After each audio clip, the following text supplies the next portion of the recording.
एक गांव में एक गरीब किसान रहता था। वहां पर 2-3 साल से बारिश नहीं हुई थी, जिस वजह से वहां की सारी जमीन सूख चुकी थी।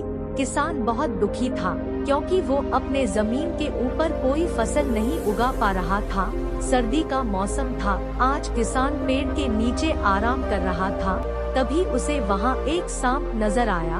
वह सांप अपना फन फैलाए हुए बैठा हुआ था।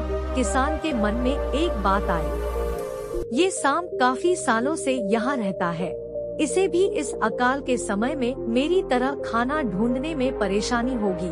फिर गरीब किसान ने मन ही मन यह तय किया कि वो हर रोज सांप को एक कटोरी दूध पिलाएगा।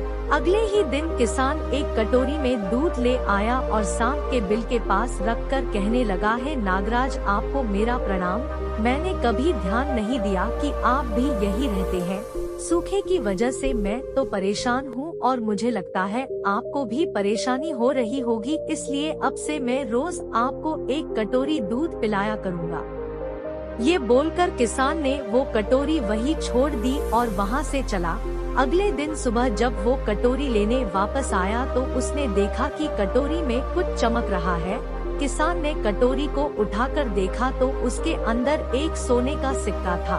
फिर किसान हर रोज शाम को एक कटोरी दूध पिलाता और अगले दिन सुबह हर रोज उसे एक सोने का सिक्का मिलता। एक दिन किसान को किसी काम से शहर जाना था और उसने अपने बेटे को ये जिम्मेदारी सौंपी। उसने अपने बेटे को कहा, बेटा ध्यान से एक कटोरी दूध सांप के बिल के पास रख देना। किसान के बेटे ने अपने पिता के कहे अनुसार एक कटोरी दूध सांप के बिल के पास रख दी। अगली सुबह उसे भी सोने का सिक्का मिला। उसके बेटे ने सोचा कि यह सांप तो बड़ा कंजूस है, जरूर उसके पास बहुत सारे सोने के सिक्के होंगे, लेकिन यह तो हर रोज बस एक ही सिक्का देता है। अगर मैं इसे मार दूं तो मैं इसके सारे सोने के सिक्के ले सकता हूँ। अगली शाम जब लड़का दूध देने के लिए गया तो उसने सांप को देखते ही उस पर छड़ी से वार किया, मगर सांप भी सतर्क था। उसे छड़ी तो लगी पर उसने किसान के बेटे को भी डंस लिया। सांप का विष बहुत ही जहरीला था। देखते ही देखते किसान के बेटे की मौत हो गई और जख्मी सांप अपने बिल में वापस चला गया। जब किसान वापस लौट कर आया तो उसे अपने बेटे की मृत्यु के बारे में पता चला।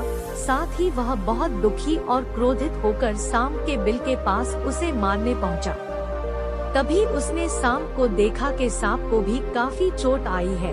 उसे देखते ही वह समझ गया कि उसके बेटे ने सांप पर हमला किया होगा। वो समझ गया कि परिस्थिति ही कुछ ऐसी हो गई होगी कि सांप ने उसके बेटे को डसा होगा। उसने हाथ जोड़कर सांप से माफी मांगी और सांप से अपने बेटे को वापस लाने के लिए कहा।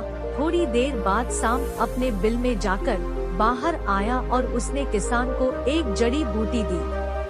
गरीब किसान जड़ी बूटी लेकर अपने मरे हुए बेटी के पास गया। उसने उसके नाक के पास वो जड़ी बूटी रखी। थोड़ी देर बाद उसका बेटा खांसता हुआ उठ खड़ा हुआ। जिंदा होने के बाद किसान के बेटे को उसकी गलती का एहसास हुआ।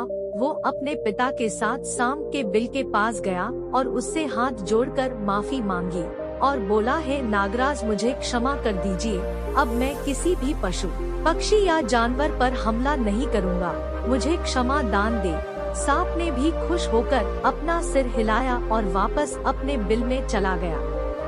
इस कहानी से हमें 2 सीख मिलती है। पहली ये कि लालच करना बुरी बात, और दूसरी सीख ये है कि हमें निर्दोष जीवों पे हमला नहीं करना चाहिए। हमें उन्हें बिल्कुल भी परेशान नहीं करना चाहिए। हमें उम्मीद है आपको यह कहानी जरूर पसंद आई होगी। ऐसी ही कहानी सुनने के लिए जुड़े रहिए हमसे। हम जल्द ही मिलते हैं एक और नई कहानी के साथ। तब तक के लिए धन्यवाद।